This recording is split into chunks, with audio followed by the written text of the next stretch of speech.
Demi Allah, kamu adalah negeri yang paling saya cintai. Jika saja kaumku tidak mengusirku, aku tidak akan keluar darimu. Gelar menunjukkan kemuliaan seseorang. Ia diberikan manusia kepada orang lain karena prestasi tertentu. Gelar tersebut tidak akan diperoleh kecuali melalui riset yang mendalam, uji kelayakan dan kepatutan atau fit and proper test, dan melalui masa yang lama, sampai diyakini betul bahwa orang tersebut layak mendapatkannya, serta jauh dari cacat yang akan mengurangi kelayakannya untuk mendapat gelar kemuliaan. Setelah uji kelayakan dan kepatutan dilalui menurut umumnya manusia, maka orang yang bersangkutan layak mendapatkan gelar. Ia dipanggil dengannya, yang seolah gelar tersebut adalah nama baru baginya. Gelar merupakan kepuasan diri bagi orang yang mendapatkannya. Ia menunjukkan kemuliaan dan kredibilitas.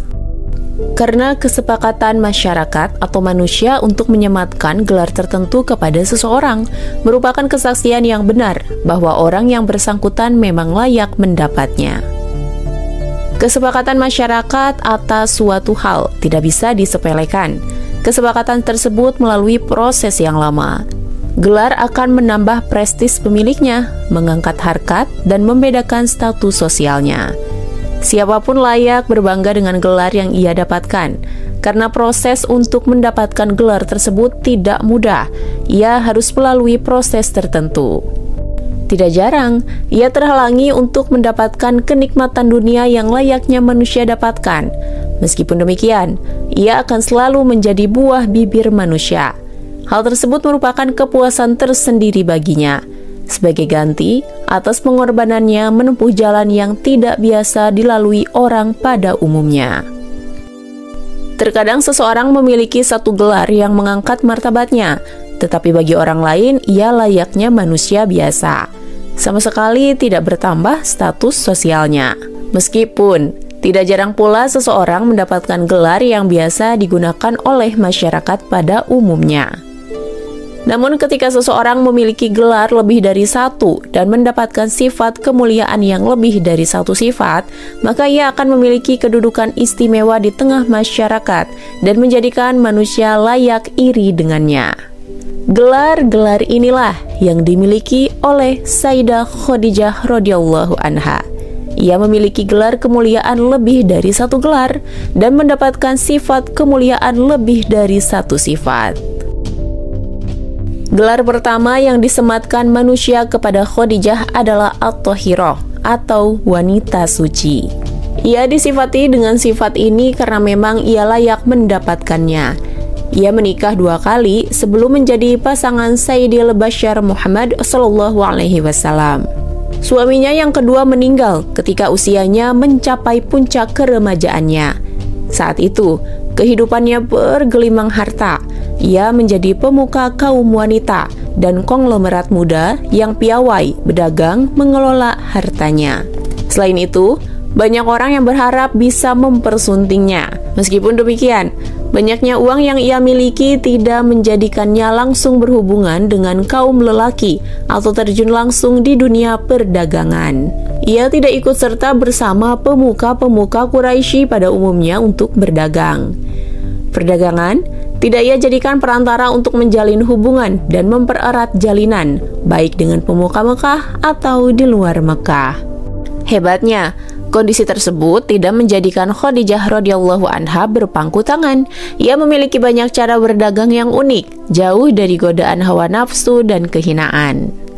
Ia tidak ikut serta langsung berdagang bersama kaumnya, mengingat rata-rata kaumnya adalah para pedagang. Ia juga tidak ikut serta berkumpul dalam perkumpulan khusus para pemuka Quraisy. Akan tetapi, ia memiliki karyawan yang mengelola perdagangannya secara khusus, dikepalai oleh Maisarah sebagai manajer utamanya. Khadijah radhiyallahu anha memantau segala urusan perdagangannya dari istana tempat ia tinggal. Ketika ada perkara yang pelik, maka ia menyelesaikannya bersama keluarga besarnya di istana. Khadijah radhiyallahu anha juga tipe wanita yang mampu menjaga harga diri. Sebagaimana diketahui, kehidupan malam di Mekah dipenuhi dengan foya-foya, pesta, dan nyanyian. Diadakan oleh para kerabat di Mekah, terutama rumah Abu Lahab yang terkenal dengan hobi berpesta yang diadakan hampir tiap malam. Hiburan sepanjang malam kerap meramaikan suasana untuk menghibur raga yang lelah beraktivitas. Para penghiburnya tidak lain adalah wanita-wanita yang tinggal di sekitar rumah Abu Lahab yang menyertai Ummu Jamil, istri Abu Lahab. Memang, rumahnya tidak jauh dari rumah Khadijah, bahkan terkadang Khadijah berlalu di depan rumahnya. Namun, Khadijah sama sekali tidak terpikat dengan hal tersebut.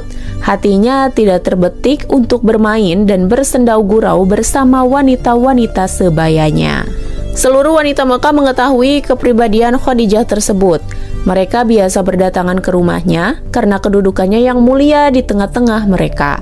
Berkat kedudukannya, ia mendapatkan banyak hal yang menguntungkan dirinya.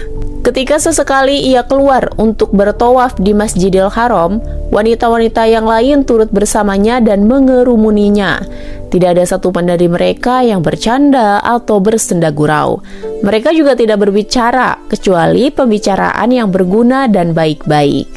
Mereka tahu, Khadijah tidak suka mendengar perkataan tidak senonoh yang bisa melukai hatinya. Pernah, hati Khadijah terluka ketika mendengar seorang Yahudi yang berteriak sedangkan mereka berada di Masjidil Haram. Si Yahudi berkata, "Wahai wanita-wanita Quraisy, akan muncul Nabi pada masa ini. Maka siapa saja yang bisa menjadi istrinya, lakukanlah." Serta-merta para wanita yang menyertai Khadijah mengamuk dan melempari Yahudi itu dengan batu. Mereka lakukan itu semua demi Khadijah. Mereka tidak ingin pendengaran Khadijah tersakiti oleh ucapan tersebut. Demikianlah mereka mengenal Khadijah radhiyallahu anha. Kalau para wanita Mekah mengenal Khadijah sebagai wanita yang suka main-main, sendau gurau, atau tertawa tidak karuan, tentu mereka tidak akan memberi Khadijah gelar At-Tahirah atau wanita suci. Selain At-Tahirah, Khadijah radhiyallahu anha juga diberi gelar Sayyidatu An-Nisa'i Quraisy, yaitu pemuka wanita Quraisy. Gelar tersebut diberikan tidak lain karena kesempurnaan sifat mulianya. Mereka sepakat bahwa Khadijah memiliki akhlak-akhlak mulia yang tidak seorang pun menghalangi mereka untuk menyematkan gelar tersebut. Sifat lahir dari Khadijah sebagaimana batinnya. Tidak ada sifat batin yang disembunyikan dari manusia. Ia juga tidak memiliki keperluan khusus kepada mereka dengan sifat yang ia miliki. Ia tidak diperbudak oleh perdagangan dan harta yang dimilikinya dengan menjadikan hartanya untuk mendapatkan kepuasan dan apa yang ia inginkan. Akan tetapi, justru Khadijah yang menundukkan semua apa yang dimilikinya. Dalam mensifatinya, mereka berkata, Khadijah adalah wanita yang tidak tersibukkan untuk mengurusi orang lain, membicarakan mereka, atau sibuk membicarakan masa depan dunianya. Ia lebih sering bertanya tentang pribadi Rasul yang akan diutus Allah Subhanahu wa Ta'ala untuk memberi petunjuk kepada manusia. Ia juga sering mendiskusikan adanya ilah atau Tuhan yang maha besar yang menciptakan manusia untuk beribadah kepadanya dan yang layak untuk disembah dan tunduk di hadapannya. Kemampuannya berpikir demikian didukung oleh kepribadiannya yang suci dan ketajaman pikirannya. Diriwayatkan bahwa ia selalu berdiskusi bersama anak pamannya, seorang yang telah lanjut usianya, Waraqah bin Naufal, perihal Rasul yang akan diutus tentang sudah dekatkah masanya, mungkinkah ia akan melihatnya. Kondisi seperti ini menjadikan Khadijah jauh dari senda gurau, main-main, atau membicarakan manusia. Dengannya, ia menjadi mulia. Sebenarnya di Mekah ada wanita lain yang memungkinkan untuk diberi gelar serupa, semisal Hindun binti Utbah, istri Abu Sufyan bin Harb. Akan tetapi, ia tidak memiliki keteguhan hati untuk menyandang sifat mulia tersebut. Berbeda dengan Khadijah yang memiliki keistimewaan dengan keteguhan untuk menyandang berbagai sifat mulia tersebut. Kedudukan, kemuliaan, akhlak, dan kecerdasan Khadijah menjadikan penduduk Mekah iri dengannya, hingga mereka menjuluki Khadijah dengan gelar pemuka wanita Quraisy. Radhiyallahu anha juga diberi gelar dalam Islam dengan Ummul Mukminin. Gelar ini tidak akan pernah dicapai oleh wanita manapun, hanya wanita-wanita khusus saja yang mendapatkannya. Karena tidak semua wanita mampu menikah dengan Rasulullah Shallallahu Alaihi Wasallam. Itu karena Rasul tidak menikah kecuali dengan wanita yang telah disiapkan oleh Allah Subhanahu Wa Taala. Allah Subhanahu Wa Taala berfirman, "Hai Nabi, sesungguhnya kami telah menghalalkan bagimu istri-istrimu yang telah kamu berikan mas kawinnya dan hamba sahaya yang kamu miliki, yang termasuk apa yang kamu peroleh dalam peperangan yang dikaruniakan Allah untukmu. Dan demikian pula anak-anak perempuan dari saudara laki-laki bapakmu, anak-anak perempuan dari saudara perempuan bapakmu, anak-anak perempuan dari saudara laki-laki ibumu, dan anak-anak perempuan dari saudara perempuan ibumu yang turut hijrah bersama kamu, dan perempuan mukmin yang menyerahkan dirinya kepada Nabi kalau Nabi mau mengawininya, sebagai penghususan bagimu, bukan untuk semua orang yang mukmin. Sesungguhnya kami telah mengetahui apa yang kami wajibkan kepada mereka tentang istri-istri mereka dan hamba sahaya yang mereka miliki, supaya tidak menjadi kesempitan bagimu.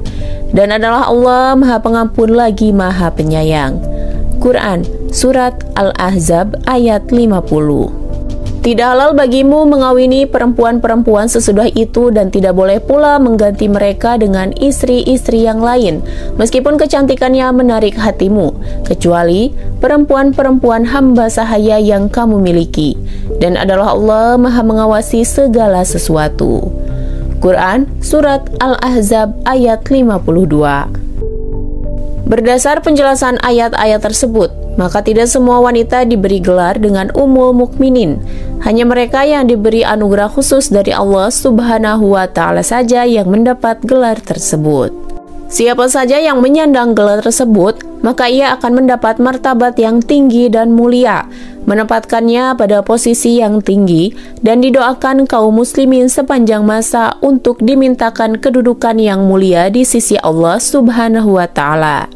Solawat kaum muslimin juga sampai kepadanya ketika mereka bersolawat kepada Rasulullah Shallallahu Alaihi Wasallam dengan mengucapkan, "Ya Allah, berilah rahmat kepada Nabi Muhammad, keluarganya, sahabat-sahabatnya, dan istri-istrinya, yaitu para ummahatul mukminin."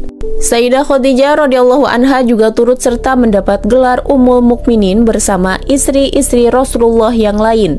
Bahkan ia lebih dahulu mendapatkannya. Ia juga yang paling pertama secara urutan, kedudukan, dan martabat, karena pengorbanan yang telah ia persembahkan dan keikutsertaannya dengan Rasulullah Shallallahu Alaihi Wasallam dalam setiap usaha untuk eksistensi dakwah. Ia orang pertama yang beriman, berdakwah kepada kaum lelaki dan perempuan dengan berpeluh keringat, disiksa di jalan Allah Subhanahu wa Ta'ala, merasakan pedihnya ujian dan tetap bersabar turut serta dengan Rasulullah Shallallahu Alaihi Wasallam ketika diisolir dalam usia yang seharusnya ia dirawat dan istirahat dari penatnya kehidupan. Ia telah mempersembahkan yang terbaik untuk meringankan beban Rasulullah dan siapapun yang bersamanya ketika diboikot di Syi'ib. Ia mengirim utusan secara rahasia kepada karib kerabatnya yang tidak ikut diboikot, meminta mereka mengirim apa yang bisa dikirim dari makanan untuk membantu dirinya dan umat Islam yang ada untuk mempertahankan diri. Mendengar ajakannya, mereka tidak menampakkan permusuhan kepadanya, bahkan segera menyambut seruan tersebut secepat mungkin. Berkat usahanya, boikot pun mulai dihentikan. Dengan kontribusi dan tadiah atau pengorbanan yang ia berikan tersebut, maka ia layak mendapat gelar Ummul Mukminin dengan kedudukan yang lebih istimewa dibanding istri-istri yang lain, karena ia yang lebih dahulu menemani Rasulullah dalam berjuang. Di atas seluruh gelar-gelar tersebut, baik At-Tahirah, Sayyidatu Nisa'i Quraisy maupun Ummul Mukminin, mungkin gelar Sayyidatu Nisa'il Alamin atau pemuka wanita seluruh dunia adalah gelar termulia dan paling tinggi. Gelar tersebut juga tidak didapatkan oleh umat sebelum Muhammad SAW, kecuali hamba Allah yang terpilih, yaitu Maryam binti Imran dan Asiyah binti Mazahim. Maryam binti Imran adalah ibunda Isa alaihissalam.